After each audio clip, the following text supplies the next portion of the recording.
মাত্র 20 টাকায় 55 মিনিট যে কোনো সিমে আপনি নিতে পারবেন, তাও আবার মেয়াদ সারা জীবন। নর্মালি আমরা কিন্তু 20 টাকা দিয়ে 30 মিনিট নিতে পারি এবং মেয়াদ হয়তো একদিনের দেয়, না হয় সর্বোচ্চ 7 দিনের দেয়। এটুকুই। 7 দিন পরে দেখা গেছে তারা মিনিটগুলো কেটে নিয়ে গেছে। কিন্তু ভাই আমি আপনাদেরকে আজকে এমন একটা উপায় দেখাবো, আপনি 20 টাকা দিয়ে 55 মিনিট, 10 টাকা দিয়ে 25 মিনিট নিতে পারবেন, সাথে এগুলোর মেয়াদ থাকবে সারা জীবন। ধরুন আপনি আজকে 55 মিনিট নিলেন, দেখা গেছে 1 বছর বা 2 বছর বা 5 বছর পরে ওই মিনিটগুলো আপনার থেকে যাবে, জীবনেও যাবে না যতদিন আপনি খরচ করবেন না। এখন অনেকে ভাবতেছেন, ইস যদি আগে যদি জানতাম। কোনো টেনশন নাই, এটা আসছে যে অল্প কয়েক মাস হয়েছে। তো কাজটি কিভাবে করব তার জন্য আপনারা আমার ভিডিওটিকে লক্ষ্য করুন, আমি আপনাদেরকে সহজেই দেখাচ্ছি। তো আমি কাজে চলে আসলাম। এখন প্রশ্ন হলো কাজটি কিভাবে করব। তার জন্য আমাদের ছোট্ট একটি অ্যাপ্লিকেশনের প্রয়োজন হবে। অ্যাপ্লিকেশনটিকে ইনস্টল করার জন্য আমি প্লে স্টোরে চলে আসলাম। আপনারা প্লে স্টোরে চলে আসেন। প্লে স্টোরে আসার পর এই যে এখানে চার্জ অপশন আছে, চার্জ অপশনে ক্লিক করে দিবেন। তারপর চার্জ অপশনে লিখে দিবেন ব্রিলিয়েন্ট। এই যে আমি লিখে দিলাম। লিখে দেওয়ার সাথে সাথে ঠিক এরকম একটা অ্যাপ্লিকেশন চলে আসবে। অ্যাপ্লিকেশনটির লোগো দেখুন, এই লোগোটা দেখে আপনারা অ্যাপ্লিকেশনটিকে ইনস্টল করে নেবেন। তো আমি ইনস্টল করে নিলাম। এখন এখান থেকে ওপেনে ক্লিক করবেন। ওপেনে ক্লিক করে দেওয়ার সাথে সাথে এরকম একটা ইন্টারফেস চলে আসবে। এখন এখানে আপনার মোবাইলের যে সিমটি আছে ওই সিমের নাম্বারটি এখানে বসিয়ে দিবেন। তারপর এখানে কন্টিনিউতে ক্লিক করে দিবেন। কন্টিনিউতে ক্লিক করার পর কনফার্ম করে নেবেন। তারপর আপনি জাস্ট কয়েকটা মিনিট ওয়েট করলে আপনি মেসেজের মাধ্যমে একটা কোড পাবেন। এই যে আমি কোডটা পেয়ে গেলাম, কোডটা আমি এখানে বসিয়ে দিলাম। কোড বসানোর পরে যে এখানে কন্টিনিউ লেখা আছে, কন্টিনিউতে ক্লিক করে দিবেন।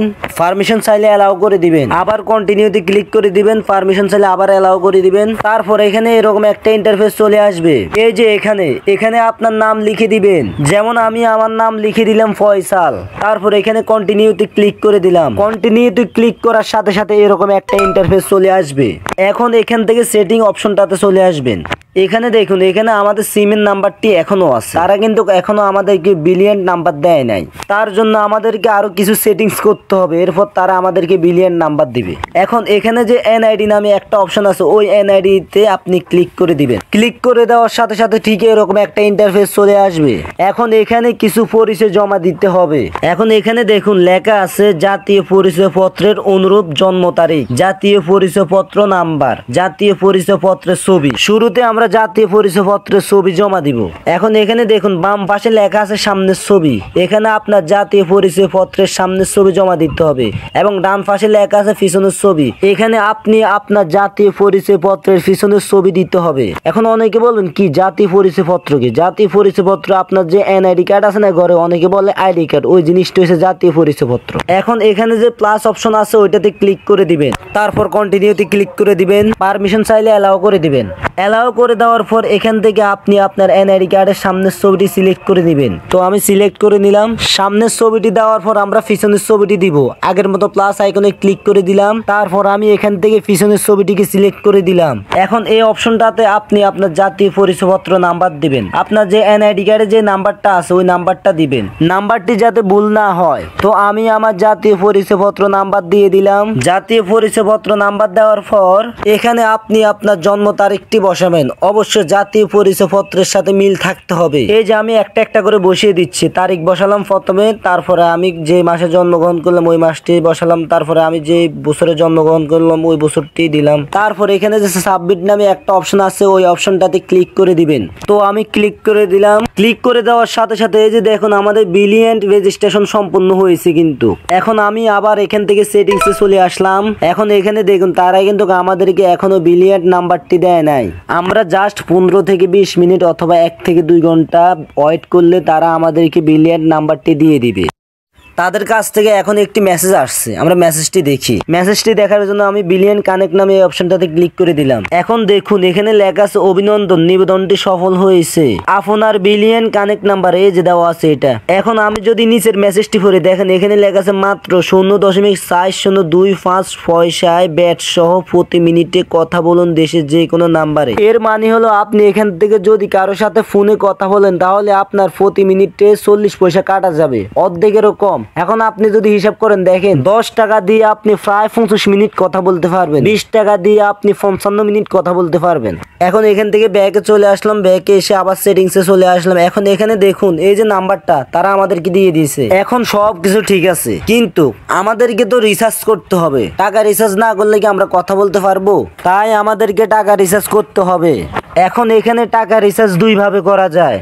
এক, আমরা যেভাবে আমাদের সিমে টাকা রিচার্জ করে ঠিক ওইভাবেও এখানে টাকা রিচার্জ করা যাবে নাম্বারটি দিয়ে। দুই, অ্যাপসটির মধ্যে দিয়েও আপনি টাকা রিচার্জ করতে পারবেন। তো আমি আপনাদেরকে দেখাচ্ছি কিভাবে টাকা রিচার্জ করবেন এই অ্যাপসটির মধ্যে দিয়ে। এখন টাকা রিচার্জ করার জন্য আপনারা শুরুতে মাই ব্যালেন্স নামে এই অপশনটাতে চলে আসবেন। মাই ব্যালেন্সে আসার পর এখানে অ্যাড ব্যালেন্সে ক্লিক করে দিবেন। ক্লিক করে দেওয়ার সাথে সাথে ঠিক এরকম একটা ইন্টারফেস চলে আসবে। এখানে যে লেখা আছে রিচার্জ অ্যামাউন্ট, এই রিচার্জ অ্যামাউন্টে আপনি কত টাকা রিচার্জ করবেন এটা লিখে দিবেন। তো আমি 20 টাকা রিচার্জ করবো, তাই আমি 20 টাকা লিখে দিলাম। লিখে দেওয়ার পর রিচার্জ অপশনটাতে ক্লিক করে দিবেন। ক্লিক করার পর ঠিক এরকম একটা ইন্টারফেস চলে আসলো। এখন আপনি টাকাটা কোন মাধ্যমে রিচার্জ করবেন, বিকাশে নাকি নগদে নাকি অন্য মাধ্যমে? তাহলে আপনি যদি শুধু বিকাশে রিচার্জ করেন তাহলে বিকাশে ক্লিক করবেন। যেহেতু আমি বিকাশে রিচার্জ করবো তাই আমি শুধু বিকাশে ক্লিক করে দিলাম। ক্লিক করে দেওয়ার সাথে সাথে এরকম একটা ইন্টারফেস চলে আসলো। এখানে আপনার বিকাশ নাম্বারটি বসিয়ে দিবেন, যে নাম্বারে বিকাশ আছে। তারপর অ্যারো আইকনটাতে ক্লিক করে দিবেন। ক্লিক করার পর এখানে তারা আপনাকে একটা কোড দিবে বিকাশ কোম্পানি। এই যে কোড চলে আসলো, আমি কোডটি বসিয়ে দিলাম। তারপর নিচে কর্নারে অ্যারো আইকনটাতে ক্লিক করে দিবেন। এখন এখানে আপনার বিকাশের পিন কোডটি চাইছে, আপনি পিন কোডটি দিয়ে দিবেন। তো আমি পিন কোডটি দিয়ে দিলাম। তারপর এখানে নিচে কর্নারে অ্যারো আইকনটাতে ক্লিক করে দিবেন। এখন এখানে দেখুন আমাদের টাকা রিচার্জ হওয়া সাকসেসফুল। এখন এখান থেকে কলে কথা বলবেন কিভাবে বা কাউকে কল দিবেন কিভাবে, তার জন্য ভিডিওটিকে ভালোভাবে লক্ষ্য করুন, আমি দেখাচ্ছি। তার জন্য আমি ব্যাকে চলে আসলাম। ব্যাকে আসার পর এখানে যে কল অপশন আছে এই অপশনটাতে ক্লিক করে দিলাম। তারপর এখানে ডায়াল প্যাডে আপনি যার নাম্বার মুখস্থ জানেন তার নাম্বারটি উঠিয়ে তাকে আপনি কল করতে পারবেন। এখন আমি কন্টাক্টে চলে গেলাম। এখন আমি এই নাম্বারটাতে কল দিব, তার জন্য নাম্বারের উপর ক্লিক করে দিলাম। ক্লিক করার পর এরকম একটা ইন্টারফেস চলে আসবে। এখানে যে ব্রিলিয়ান্ট আউট নামে একটা অপশন আছে এই অপশনটাতে ক্লিক করে দিবেন। তো আমি ক্লিক করে দিলাম। ক্লিক করার পর ওনার নাম্বারে কল যাইতেছে। এখন দেখেন উনি কল ধরছে। এখন আমি ওনার সাথে 1 মিনিট কথা বলে দেখি আমার কত পয়সা কাটে। কথা বলা শেষ। তারপর আমি ব্যাকে গেলাম। ব্যাকে যাওয়ার পর এই যে এখানে ব্যালেন্স অপশনে গেলাম। দেখেন এখন লেখা আছে 19.58 পয়সা, মাত্র 42 পয়সা কাটা গেছে। অন্য কোনো সিমে কথা বললে কিন্তু এত কম পয়সা কাটা যেত না, অবশ্যই 1 টাকা থেকে বেশি কাটা যাইতো। তো বন্ধুরা, আশা করি আপনাদের এই ভিডিওটি ভালো লাগছে। যদি ভিডিওটি ভালো লাগে তাহলে আমার চ্যানেলটিকে সাবস্ক্রাইব করে পাশে থাকা বেল আইকনটি অন করে দিবেন।